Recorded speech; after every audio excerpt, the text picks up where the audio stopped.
So it's finals week here at school, and students are all feeling the pressure and the stress, and so just be aware of that, be cognizant of that.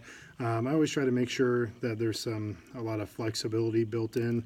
This time, I think it's sometimes it's really rough because you have kids coming to you that really haven't been doing much all semester, and then they come and they want to like see if they can salvage a grade or get up to that next level. And I think it's really easy to dismiss that as not really working and getting in at the end. But with some grace, I think that that I still like to work with students on that and see what we can do to get them to do some work to be able to get to that point.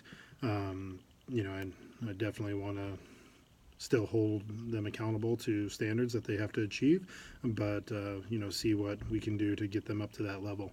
And then students are just really stressed out, and so be thinking about how you can build in flexibility to your lessons and to your final project or assessment. I choose to do usually, sometimes I'll do a test, a final test, a cumulative test, but I usually do it a little bit earlier before finals.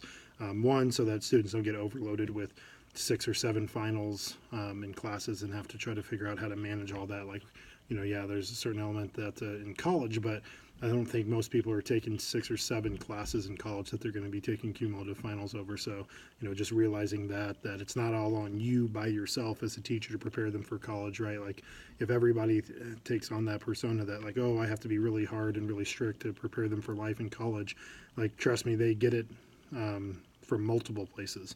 And so, having some grace and working with students is going to go a long way to help them maintain their mental health and their well-being and all that. And so I usually always end on a project where students have to really get into some type of research and they have time in class to be able to do it.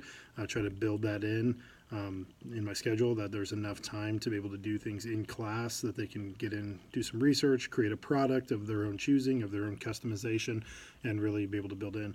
So I'm excited this year we kind of revised the world history project. We've always done this like museum artifact project focusing on Mesoamerican African civilizations, just a unit that we happen to end on in first semester. And so but this year I wanted to get them into research more. I felt like it was, in some ways, the project could be superficial and they didn't really get into researching these civilizations, and so added more of a research component, more time, more structure into that research, and then also less emphasis on like creating a replica of an artifact that these civilizations had, and really just focusing on creating some type of interactive component that they would present.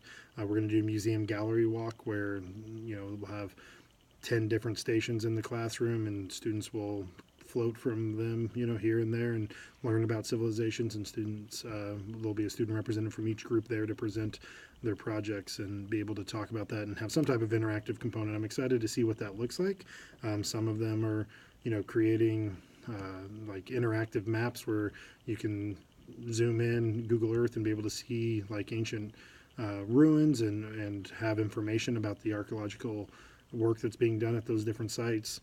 Some people are, creating replicas of artifacts, but then also like that it's more hands-on and students can work with it and see how they were made and what their significance was. And then finally, another piece I added this year is building in a personal connection. So if you're talking about a civilization, talking about the Incas, and you're talking about, the importance of alpacas to their civilization, like of building some type of personal connection to us, and what animals are we really dependent upon in our society or in your own personal, your family, like what animal is your family very dependent upon for food or for sustenance, or what do you eat all the time. So really like kind of build that personal connection to these civilizations. So I'm excited to see what they look like coming up on finals days. But yeah, so try to have some grace, try to be flexible. I know it's easy to dismiss students' concerns at this point in the year, but just remember that they are struggling to learn how to balance everything and to learn how to keep expectations for themselves and follow through as well. And a little grace can go a long way for us, so make sure we extend that to our students as well. All right, well, we'll see you on the first final day tomorrow.